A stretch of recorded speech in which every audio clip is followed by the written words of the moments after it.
Bismillahirrahmanirrahim. Assalamualaikum warahmatullahi wabarakatuh. Innal hamdalillah wassalatu wassalamu ala sayyidina Rasulillah wa ala alihi wa ashabihi wa man wala wa la hawla wa la quwwata illa billah. Amma ba'du. Subhanaka ya rabbana la ilma lana illa ma 'allamtana innaka antal 'alimul hakim. Allahumma arhamna bil Qur'anil 'azim waj'alhu lana imaman wa nuran wa hudan wa rahmah. Allahumma dzakkirna minhu ma nasina wa 'allimna minhu ma jahilna warzuqna tilawatahu ana al-laili wa atrafan nahari 'ala al-wajhi alladhi yurdika 'anna. Allahumma ij'al al-Qur'ana hujjatan lana la hujjatan 'alaina ya rabbal 'alamin. Allahumma ij'al al-Qur'ana rabi'a qulubina wa nura sudurina وجلاء أحزاننا وذهاب همومنا وغمومنا برحمتك يا أرحم الراحمين. اللهم اجعلنا من أهل القرآن الكريم الذين هم أهلك وخاصتك يا رب العالمين. اللهم اهدنا بهداية القرآن. اللهم أكرمنا بكرامة القرآن. اللهم زينا بزينة القرآن. اللهم أدخلنا الجنة بشفاعة القرآن. اللهم ارحم جميع أمة محمد صلى الله عليه وسلم بحرمة القرآن برحمتك يا أرحم الراحمين. اللهم آت نفوسنا تقواها وزكها أنت خير من زكاها أنت وليها ومولاها. اللهم يا مصرف القلوب صرف قلوبنا على طاعتك ويا مقلب القلوب ثبت قلوبنا على دينك وطاعتك برحمتك يا أرحم الراحمين والحمد لله رب العالمين. Hadirin bapak-bapak dan ibu yang saya hormati dan insyaallah kita semua dimuliakan Allah Subhanahu wa taala.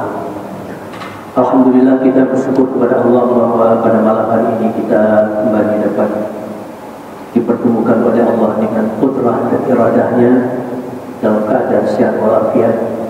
Mudah-mudahan pertemuan kita ini menjadi pertemuan yang barakah, pertemuan majelis ilmu yang insyaallah bermanfaat buat kita dalam rangka penguatan iman, penguatan ketakwaan kita, penguatan Islam kita, dan penguatan ihsan kita kepada Allah Subhanahu wa taala. Kemudian tentu tidak lupa salawat dan salam kita sanjungkan kepada Nabi kita yang mulia Muhammad Rasulullah sallallahu alaihi wasallam, Nabi terakhir, manusia terbaik sepanjang zaman dan masa. Begitu pula salam penghormatan untuk keluarga dan para sahabat-sahabat beliau dan kepada siapa saja dari umatnya ini yang patuh dan taat menjalankan ajaran yang beliau bawa. Amin ya rabbal alamin.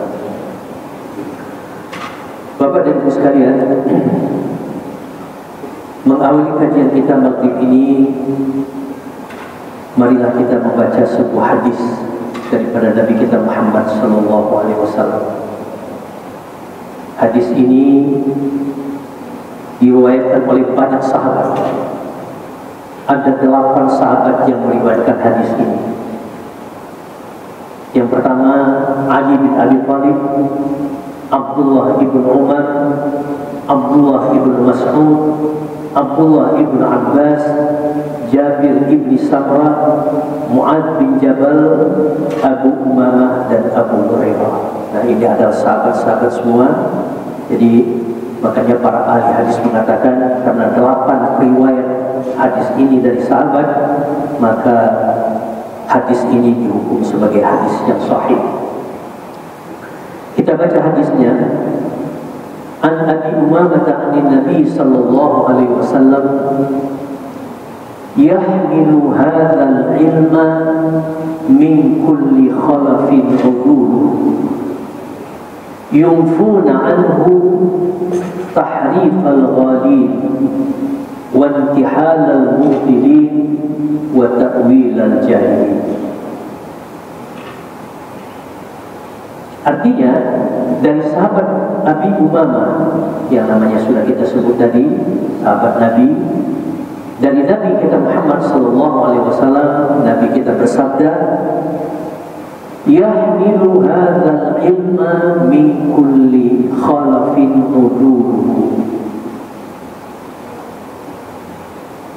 Kata Nabi, ilmu agama ini atau ad-din ini senantiasa akan dipikul, dibawa atau diemban oleh setiap generasi, yaitu orang-orang yang adil di antara mereka.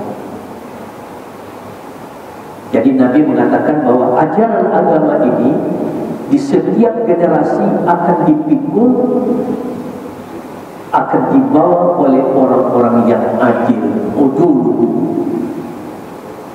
Nah, kelompok yang adil ini, kata Nabi, yunfuna anhu, mereka bertugas untuk menyampingkan atau meluruskan ada 3 golongan yang disebutkan oleh Nabi di sini memelihara agama ini, yaitu dari tahrifal ghalib.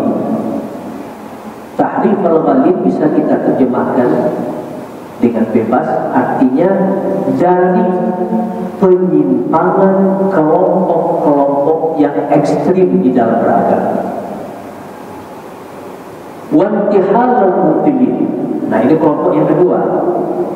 Jadi orang-orang yang adil yang memikul ajaran agama ini di setiap generasi akan membela agama ini, yang pertama dari kelompok penyimpangan orang-orang yang ekstrim, dan yang kedua intihalal mubtilin, dari kelompok manipulasi kaum yang sesat.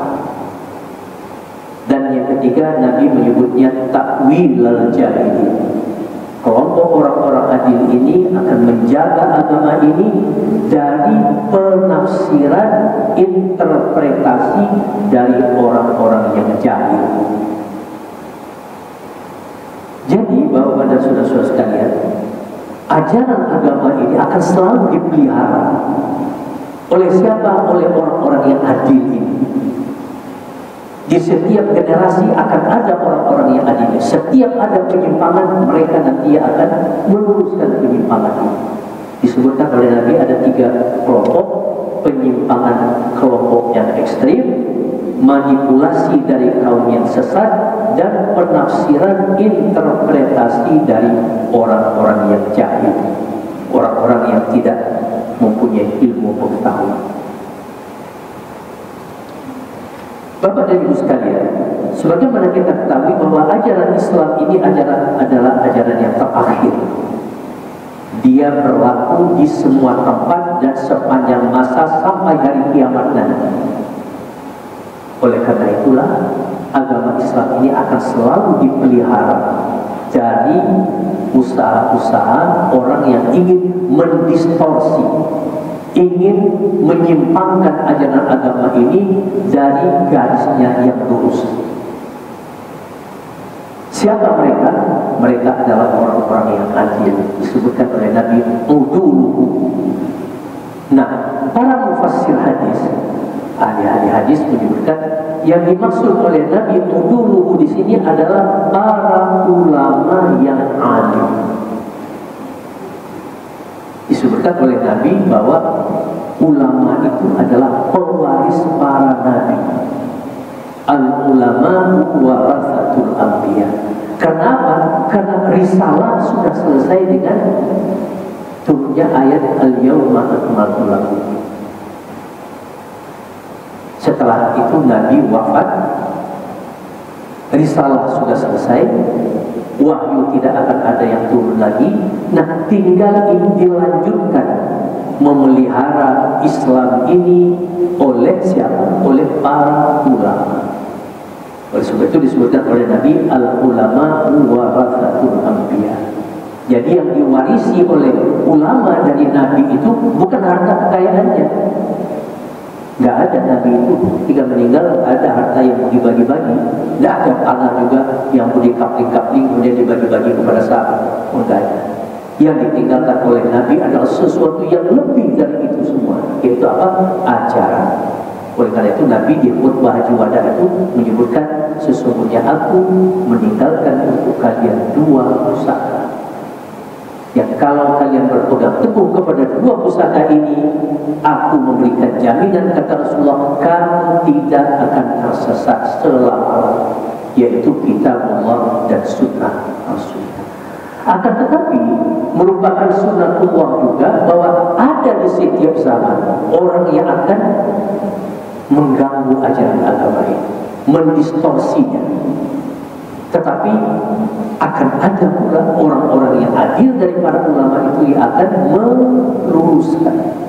Jadi penyimpangan itu, setiap ada penyimpangan pasti akan diluruskan oleh para ulama. Dan penyimpangan itu tidak akan dibiarkan berlarut-larut terlalu lama. Pasti akan ada orang yang tampil membela dan meluruskan ajaran agama ini.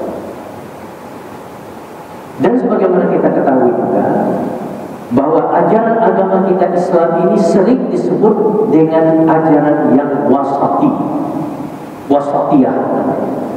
Wasatiyah itu artinya jalan tengah. Berdasarkan firman Allah, wa kadzalika ja'alnakum ummatan wasatan litakunu syuhada'a 'alan nas wa yakuna rasulu 'alaikum syahida. Dan seperti itulah kata Allah, kami telah menjadikan kalian itu menjadi umat pertengahan. Litakunu syuhada'a, supaya apa? Supaya kalian menjadi saksi atas kebenaran ajaran Islam ini untuk manusia lainnya. Wa yakuna rasulu 'alaikum syahida, dan pada gilirannya Nabi nanti juga akan memberikan kesaksian atas apa yang kamu lakukan di dalam menjalankan dan membela ajaran agama ini. Oleh karena itu, Bapak dan Saudara sekalian, Islam itu berada di garis tengah. Ada sebuah istilah yang selalu dipakai untuk menunjukkan bahwa Islam itu berada di jalan tengah itu, yaitu antara ifrat dan tafrid. Ifrat itu artinya berlebih-lebihan, ekstrim. Tetapi di seberang sana ada yang disebut dengan tafrid. Tafrid itu artinya berkekurangan.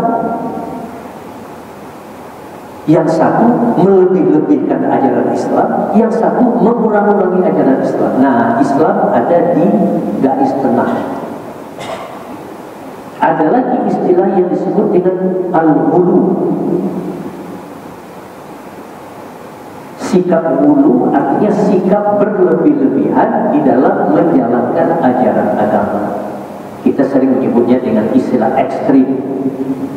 Di seberang al-ghulu itu ada kelompok yang disebut dengan al-jafa.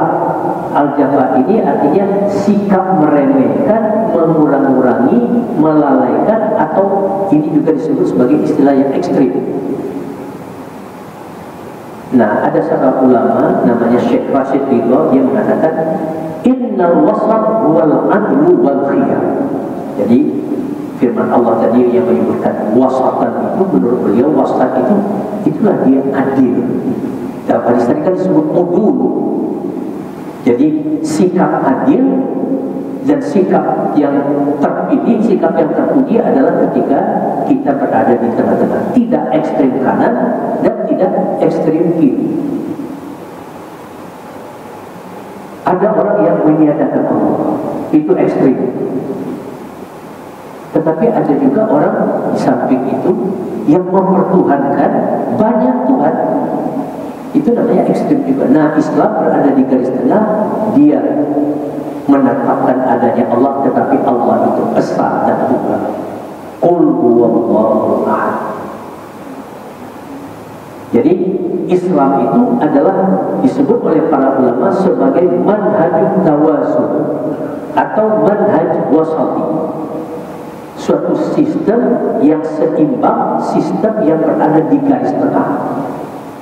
Nah, banyak para ulama mencontohkan Islam itu mengajarkan equilibrium. Equilibrium artinya keseimbangan antara ruh dan jasad, keseimbangan antara akal akal dan kalbu, keseimbangan antara dunia dan akhirat, keseimbangan antara perumpamaan dan kenyataan, keseimbangan antara teori dan praktek, keseimbangan antara alam gaib dan kasat mata, keseimbangan antara perorangan dan kelompok, keseimbangan antara kulli dan juz'i, keseimbangan antara ittiba dan ibtida. Jadi Islam itu adalah suatu sistem yang tawazun, mengajarkan keseimbangan di dalam kehidupan.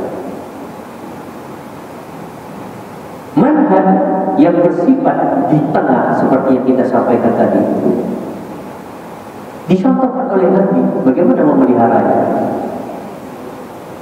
Setiap kali Nabi melihat para sahabatnya condong ke arah berlebih-lebihan atau ifrat atau berkekurangan atau tafrid dalam berbagai aspek kehidupan mereka, maka beliau segera mengembalikan mereka dengan sangat kuat ke arah atau posisi tengah atau tawassut atau wasati, sambil mengingatkan mereka akan akibat buruk dan setiap sikap ekstremitas dalam melaksanakan sesuatu atau mengabaikannya sama sekali. Bapak dan Ibu sekalian, itulah sebabnya beliau mengatakan ketidaksenangannya kepada ada 3 orang, ya, sahabat yang menanyakan tentang bagaimana ibadah Nabi kita Muhammad SAW. Lalu rupa-rupanya mereka menganggapnya ibadah mereka itu terlalu sedikit dan tidak sesuai dengan keinginan mereka untuk mengoptimalkan ibadah. Mereka 3 orang. Yang satu mengatakan, aku akan terus-menerus puasa sepanjang masa. Dalam hadis itu disebutkan siam dahri. Jadi ada seseorang mengatakan, aku akan terus-menerus puasa sepanjang masa selama hidup. Lalu yang seorang lagi mengatakan, hendak melakukan qiyamul lail sepanjang malam untuk melakukan ibadah salat. Dan yang ketiga mengatakan, aku bertekad hendak akan menjauhi perempuan dan tidak akan menikah selama hidup. Pembicaraan mereka ini rupanya sampai ke telinga Rasulullah SAW.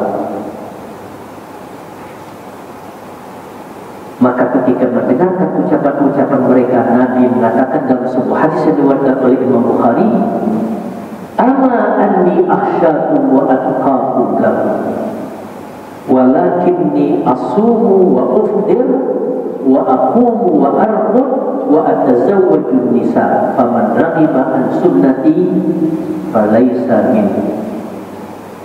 Tahukah kalian bahwa sesungguhnya aku orang yang paling takut kepada Allah ketimbang kalian, dan aku orang yang paling bertakwa kepada Allah ketimbang kalian. Akan tetapi aku, kata Nabi, berpuasa, tetapi aku juga berbuka. Aku melaksanakan salat malam, aku juga tidur, dan aku mengawini wanita. Siapa yang tidak senang kepada sunnahku, kata Nabi, orang itu tidak termasuk golongan aku. Jadi rupanya 3 sahabat ini masing-masing merasa bahwa ibadah mereka itu belum apa-apa dibandingkan ibadah Nabi. Lalu mereka ingin membuat-buat.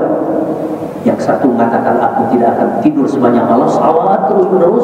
Yang satu berpuasa terus-menerus. Dan yang satu lagi, aku akan tidak menikah. Kenapa? Karena dalam pikirannya menikah itu akan mengganggu ibadah. Oleh karena itu Nabi mengatakan, aku lebih takwa daripada kalian, lebih takut kepada Allah dari kalian. Tetapi aku berpuasa dan aku berbuka, aku juga tahajud, aku juga tidur, aku juga menikahi perempuan-perempuan. Tak kala Nabi melihat Abdullah bin Amr berlebih-lebihan dalam berpuasa, berqiyamul lail dan bertilawah Al-Quran, Nabi memerintahkannya agar melakukan itu semuanya dengan sedang-sedang saja, tidak terlalu berlebih-lebihan. Dalam hadis yang diriwayatkan oleh Imam Bukhari, Nabi mengatakan kepada Abdullah bin Amr ini, inna li badanika alaika haqqan ay fir raha wa li aynayka alaika haqqan ay fil nawm wa li ahlika alaika haqqan ay fil imta'i wal mu'adasah wa li zuwarika alaika haqqan ay fil ikrami wad dhi'afa fa'ati kulli dhi haqqin haqqan. Jadi Nabi melihat ada sahabat Abdullah bin Amir berlebihan dalam puasa, dia mulai. Oleh karena itu Nabi mengatakan, memperingatkan dia, inna li badanika alaika haqq. Sesungguhnya badanmu itu mempunyai hak untuk ditunaikan. Apa hak badan kita ketika kita beribadah kepada Allah, ketika kita bekerja? Rahat, untuk beristirahat. Jadi istirahat itu adalah hak badan kita untuk ditunaikan oleh kita. Wali ainaika alaika haqqan. Dua matamu itu juga mempunyai hak yang harus Anda tunaikan. Ai fil naum, ketika dia mengantuk, dia tidur.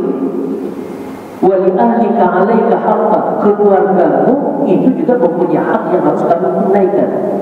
Ai fil imta'i wal mu'anasah. Keluargamu itu perlu bermesraan juga dengan kamu. Wali zuwarika alaika haqqan. Begitu pula tetamu-tetamumu itu juga mempunyai hak yang harus kamu tunaikan, yaitu apa? Fil ikrami wa dhiyafah. Tamu itu harus dihormati dan diberikan pelayanan. Oleh karena itu Nabi mengatakan akhirnya fa'ati kulladhi haqqin haqqahu. Maka berikanlah kepada setiap orang yang mempunyai hak itu hak. Telah dirawikan oleh Ibnu Jarir dan At-Tammam serta Ibnu Adi dan Abi Umam bahwa Nabi kita bersabda seperti yang sudah kita sampaikan tadi, ilmu ini akan dibawa dan dipelihara orang-orang yang hadir setiap generasi. Mereka tidak akan membersihkannya dari penyimpangan kaum ekstrim, manipulasi kaum sesat, dan penafsiran interpretasi dari orang-orang yang jahil. Nah, kita coba kembali kepada hadis tadi. Siapa yang dimaksud oleh Nabi tahrif al-jahil al-ghalib? Penyimpangan kaum ekstrim maksudnya adalah distorsi yang datang dari arah sikap ekstrim, menjauh dari jalan tengah, menjauh dari kelapangan, yang merupakan identitas atau ciri daripada agama yang disebut oleh Nabi Al-Hanafiyatus Samha. Jadi sikap berlebihan dalam ibadah itu tercela di dalam Islam. Yang garis tengah saja yang seru. Jadi jangan salat malam itu setiap malam sebanyak malam dari Isya sampai subuh. Kalau dia mempunyai istri, kan istri itu punya hak yang harus ditunaikan oleh dia. Dicela juga. Nah, oleh sebab itu jalan tengah itu yang harus dipilih oleh seorang muslim, dan orang yang seperti ini keluar dari jalan yang lurus dan lapang dan dari kemudahan-kemudahan yang menjadi sifat dan taklif syar'i.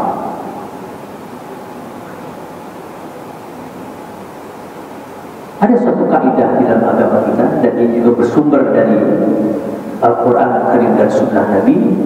Allah menyebutkan la yukallifullahu nafsan illa usaha. Allah tidak akan membebani kalian sesuatu perintah kecuali semampu kalian. Jadi salat malamlah semampu kalian. Jangan di luar kemampuan, berlebihan. Tidak boleh. Orang kalau salat malam kan mesti begadang kan? Terus itu pada suatu ketika diriwayatkan pula bahwa Nabi kita Muhammad SAW masuk ke dalam masjid beliau di sekitar Raudhah sekarang ini. Ketika Nabi masuk, Nabi melihat ada seutas tali yang dibentangkan dari satu tiang ke tiang yang lain. Nabi bertanya kepada sahabat, ini tali apa yang dibentangkan di dekat Raudhah dari satu tiang ke tiang yang lain? Dijawab oleh para sahabat, ada seorang sahabat abid, orang yang ahli ibadah. Dia ketika salat malam dia bergantung ke tali. Begitu dia mengantuk, bangun lagi, salat lagi. Begitu mengantuk, kata Nabi, cabut turunkan itu tadi. Karena dianggap oleh Nabi kejadian yang diceritakan oleh sahabat itu adalah salah satu bentuk yang ghulu namanya di dalam Islam. Tidak boleh melakukan perbuatan ghulu dan perbuatan ifrat, yaitu berlebih-lebihan. Nah, itulah yang kita sebut dengan sikap ghulu, sikap berlebih-lebihan yang membinasakan ahlu kitab sebelum kita, yakni mereka yang berlebih-lebihan di dalam ibadah, di dalam perilaku, di dalam ketaatan kepada Allah Subhanahu wa ta'ala. Surah Al-Maidah ayat 77 menjelaskan kepada kita, di situ ada firman Ilahi, "Qul ya ahlal kitab la taghlu fi dinikum ghairal haqq wa la tattabi'u ahwa'a qaumin qad dhallu min qablu wa adallu katsira wa dhallu an sawa'is sabil." Firman Allah itu kita terjemahkan, katakanlah hai Muhammad, wahai ahli kitab, janganlah kalian berlebih-lebihan dengan cara yang tidak benar di dalam mengamalkan ajaran kalian. Ibnu Abbas meriwayatkan dari Nabi kita Muhammad SAW sebuah hadis yang memperingatkan kita tentang sifat ghulu yang dicela di dalam Islam ini keluar dari garis tengah. Iyyakum wal ghuluwa fid din fa innama halaka man kana qablakum bil ghuluwi fid din. Artinya, awaslah, jauhilah oleh kalian sifat ghulu, sifat berlebih-lebihan di dalam urusan agama ini. Fa innama halaka man kana qablakum bil ghuluwi fid din. Nabi mengingatkan orang-orang sebelum kalian itu hancur dan binasa disebabkan perbuatan ghulu itu di dalam melaksanakan ajaran agama. Nah, ada lagi hadis dari Ibnu Mas'ud radhiyallahu anhu. Nabi mengatakan sampai 3 kali, halakal mutanatti'una fil ibadah, halakal mutanatti'una fil ibadah, halakal mutanatti'una fil ibadah. Nabi sampai mengucapkan ini 3 kali. Artinya, kata Nabi, celakalah orang yang berlebih-lebihan di dalam ibadah. Celakalah orang yang berlebih-lebihan dalam ibadah. Celakalah orang yang berlebih-lebihan di dalam ibadah.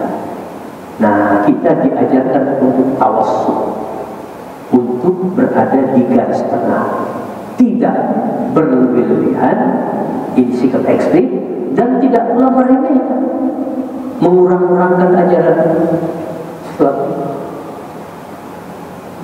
Nah, Bapak dan Ibu sekalian, itu yang pertama. Kemudian Nabi menyebutkan ada kelompok kedua yang akan distorsi ajaran agama ini, tapi segera nanti akan dikoreksi oleh orang-orang yang hadir itu, yaitu intihalul mubtilin, yang kita terjemahkan tadi, memelihara agama dari manipulasi orang-orang yang sesat. Ada lagi manipulasi, pemalsuan orang-orang yang sesat, yaitu dengan cara melekatkan atau menambah-nambahkan dalam urusan agama ini hal-hal yang tidak semestinya berasal dari agama. Nah, inilah kemudian yang disebut dengan perkara-perkara yang bid'ah. Perkara ini tidak ada sebetulnya dalam agama, tetapi diadakan kelompok yang kedua ini, sehingga terkesan perkara ini masuk dari bagian agama. Nah, itulah yang disebut dengan bid'ah, ya, yang bertentangan dengan ajaran Islam. Yang ketiga, ada lagi kelompok yang disebut dengan takwilul jahil, penafsiran atau interpretasi dari orang-orang yang jahil. Nah, ini juga bisa merusak ajaran agama. Mereka tidak ahli agama, tapi mereka bicara tentang soal agama. Mereka bukan mengerti Al-Quran Karim, tetapi mereka berani dengan kejahilannya menafsirkan Al-Quran itu sesuai dengan selera mereka. Dan itu bisa terjadi di sepanjang masa. Dulu kita pernah mendengar ada orang yang mengatakan Al-Quran Karim ini perlu kita edit kembali. Nah, bahasanya begitu Pak. Al-Quran diedit. Kalau Allah, wahyu Allah yang dipelihara Allah sudah 15 abad yang lalu, mereka katakan ini perlu kita edit kembali. Entah bagaimana cara mengeditnya, dan dijelaskan juga. Perlu kita edit kembali, menyelewengkan konsep-konsep agama sesuai dengan selera mereka. Nah, di sini kita sebenarnya harus mewaspadai dalam rangka mementingi akidah kita terhadap kelompok-kelompok yang berkampanye terhadap Al-Quran, mengatakan Al-Quran itu tidak sempurna. Ada ayat-ayat dalam Al-Quran itu yang belum dicantumkan di sini. Nah, ini terus terang saja kita sebutkan bahwa ada kelompok yang namanya kelompok Syiah itu. Orang Syiah itu mengatakan Al-Quran kita ini tidak lengkap. Yang lengkap bagaimana? Yang lengkap ada di tangan mereka. Ada ayat-ayat katanya yang tidak dicantumkan di dalam kitab suci Al-Quran. Padahal Al-Quran itu dijaga oleh Allah kemurniannya. Dengan firman Allah sendiri, Allah menyebutkan inna nahnu nazzalna dzikra wa inna lahu lahafidz. Kami yang menurunkan Al-Quran itu, dan kami, kata Allah, yang menjaganya. Nah, dalam Al-Quran Karim itu, Bapak dan saudara-saudara sekalian, kadang-kadang Allah itu menyebutkan dirinya dengan memakai kata-kata kami, nahnu. Nah, seperti dalam ayat ini, inna nahnu nazzalna dzikra wa inna lahu lahafidz. Kami yang menurunkan Al-Quran. Tapi ada juga kadang-kadang Allah menyebutkan dalam Al-Quran itu menyebut dirinya bukan dengan nahnu, tapi dengan ana. Innani anat tawwabur rahim. Sesungguhnya aku adalah yang menerima taubat dan Rabb yang pengasih. Kenapa begitu? Ketika Allah menyebutkan inna, sesungguhnya kami, di situ ada keterlibatan orang lain. Jadi Allah menjaga Al-Quran itu dengan melibatkan kita. Kita yang diperintahkan oleh Allah untuk menjaga Al-Quran. Nah, bagaimana cara Allah menjaga Al-Quran? Dengan memudahkan Al-Quran itu dihafal oleh anak-anak kita. Dengan cara begitu Allah memelihara Al-Quran. Dulu ketika Al-Quran itu diturunkan kepada Nabi, itu kan Nabi belum ada kitab suci yang tertulis seperti ini. Dulu yang diandalkan itu hanya hafalan para sahabat saja. Sahabat-sahabat Nabi itu hafal Al-Quran karena diajari oleh Nabi. Setiap ayat turun diceritakan kepada sahabat. Tetapi lama-kelamaan para sahabat ini banyak yang meninggal dunia, banyak yang gugur di medan pertempuran, sehingga banyak sahabat yang khawatir kalau dibiarkan terus seperti ini Al-Qurannya bisa hilang dari hafalan. Nah, oleh sebab itulah ada ide Al-Quran itu ditulis. Nah, di zaman sahabat Utsman bin Affan sempurnalah penulisan Al-Quran itu, sehingga Al-Quran yang ada di kita sekarang ini disebut dengan Mushaf Utsmani, karena dia lengkap dibukukan di zaman Khalifah Utsman bin Affan, jauh setelah Nabi kita Muhammad SAW. Akan tetapi kalau Allah mengatakan aku, bukan kami, nah itu tidak ada keterlibatan orang lain. Innani anallah, sesungguhnya aku adalah Allah. Innani anat tawwabur rahim, la ilaha illa ana. Tidak ada Tuhan kecuali aku. Jadi memberikan taubat itu hak prerogatif Allah Subhanahu wa taala. Tidak ada keterlibatan orang lain. Tetapi menjaga Al-Quran ini Allah menginginkan kita terlibat di dalam menjaga Al-Quran ini. Oleh karena itu saya menganjurkan bapak-bapak dan saudara-saudara yang masih punya anak yang kecil atau punya cucu, diserahkan mereka ke sekolah untuk apa? Untuk dapat menghafal Al-Quran itu di dalam kepala mereka. Bukan di luar kepala, tapi di dalam kepala. Dan Allah sendiri yang menyebutkan kami akan mudahkan Al-Quran itu untuk dihafal oleh manusia. Walaqad yassarna al-Qur'ana lidzikri fahal min muddakir. Sesungguhnya kami, kata Allah, telah memudahkan Al-Quran itu untuk dihafal. Nah sekarang kan banyak sekolah-sekolah tahfiz. Saya yakin kita di bawah salam ada sekolah tahfiz lah. Nah bagus diadakan sekolah tahfiz Al-Quran anak-anak kecil. Kenapa? Karena anak kecil itu kan pikiran masih fresh. Ada juga orang yang berhasil setelah tua. Di Saudi Arabia itu ada seorang pria umur 80 tahun masih menghafal Al-Quran dan hafal Al-Quran dari dia. Tidak dari kecil. Tapi kalau anak-anak dilatih membaca Al-Quran, apalagi menghafalkannya di dalam kepalanya, nah insya Allah Al-Quran kita ini akan terjaga, akan terpelihara dengan sebaik-baiknya. Nah, Bapak dan Ibu yang berbahagia, kita kembali kepada firman Allah Subhanahu wa Ta'ala di dalam Al-Quran Al-Karim, seperti yang saya sampaikan tadi, bahwa kita umat manusia ini dijadikan oleh Allah sebagai umat pertengahan. Ya, umat pertengahan. Wa kadzalika ja'alnakum ummatan wasatan litakunu syuhada'a 'alan nas wa yakuna ar-rasulu 'alaikum syahida. Surah Al-Baqarah 134. Di sini disebutkan wasata. Wasata itu artinya tengah. Nah, dari kata-kata wasata inilah kemudian muncul dalam bahasa Indonesia kosakata wasit. Wasit itu artinya apa? Yang memimpin pertandingan. Kan dia harus berada di tengah-tengah. Wasit tidak boleh memihak kepada dua orang yang berlaga atau bertanding. Dari kata-kata wasit. Kemudian dalam surah Al-Baqarah 238 Allah juga menyebutkan hafizu 'alas salawati was salatil wusta wa qumu lillahi qanitin. Jagalah oleh kalian salat-salat kalian, terutama salat pertengahan, salat wusta wa qumu lillahi qanitin, dan berdirilah kalian kepada Allah dalam keadaan tunduk dan patuh. Nah, apa yang dimaksud di dalam ayat ini dengan salat pertengahan? Kan ada as-salat, hafizu al-salawati was-salatil wusta.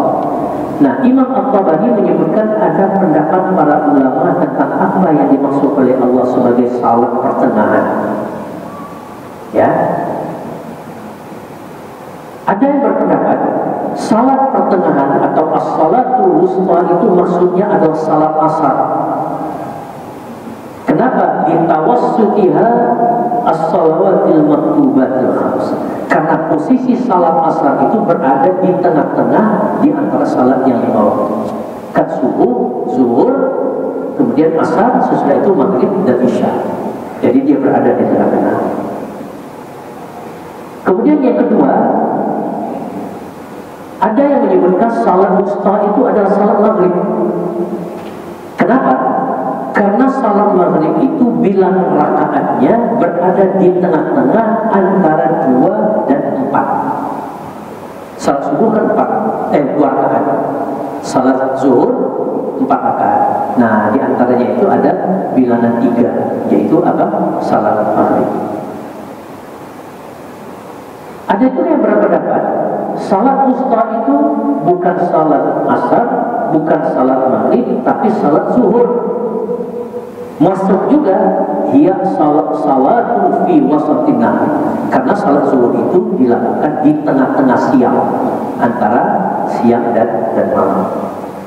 Yang keempat, ada yang menyebutkan salatul wusta itu adalah salatul fajr, salat subuh. Kenapa?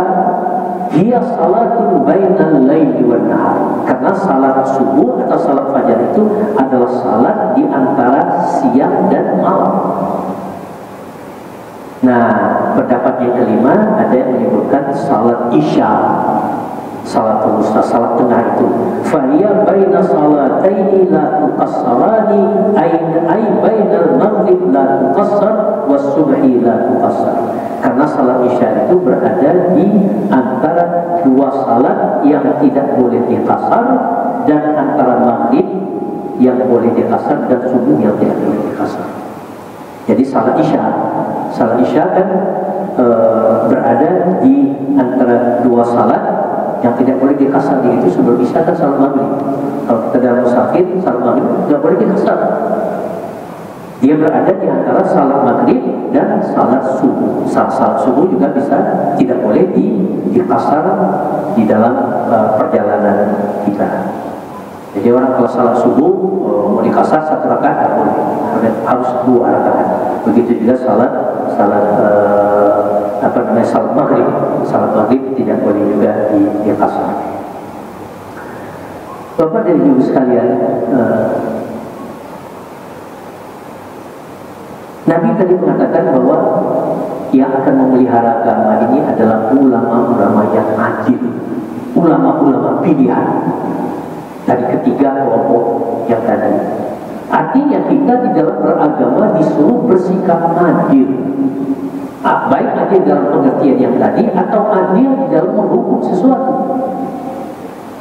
Dalam Al-Quran Al-Karim Allah menyebutkan فَإِذَا حَكَمْتُمْ بَيْنَ النَّاسِ أَنْ تَحْكُمُوا بِالْعَدْلِ. Apabila kamu menghukum di antara manusia, menghukumlah dengan cara yang seadil-adilnya. Tidak boleh memihak. Hakim itu harus independen, harus netral. Oleh karena itu di dalam agama, tapi ini tidak boleh juga kita jadikan kita menakut-nakuti orang supaya menjadi hakim. Nabi mengatakan hakim itu ada 3. 2 hakim itu masuk neraka, hanya 1 hakim yang masuk ke dalam surga.